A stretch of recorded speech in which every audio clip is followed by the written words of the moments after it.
এই দোকানটার জন্য পুরো রোডটা জ্যাম হয়ে গেল। গুলিস্তানের নাকি সব ফুডের দোকান, রাস্তার সাইডের দোকান সব উচ্ছেদ করে ফেলছে। গুলিস্তান নাকি ফকফকা। তাহলে এগুলো কি? এগুলো কি দোকান না?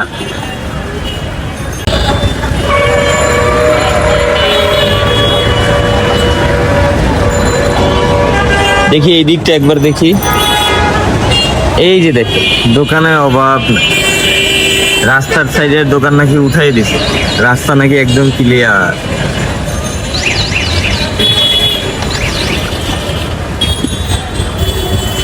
যদিও যারা দোকানদারি করে তারা তো কষ্ট করে দোকানদারি করে, তারা তো খেটে খায়, তাদের তো রুটি রুজির দরকার আছে অবশ্যই।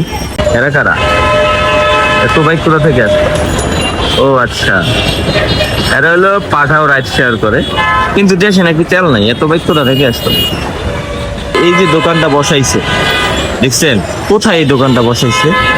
এই দোকানটার জন্য পুরো রোডটা জ্যাম হয়ে গেল। অবস্থাটা দেখছেন?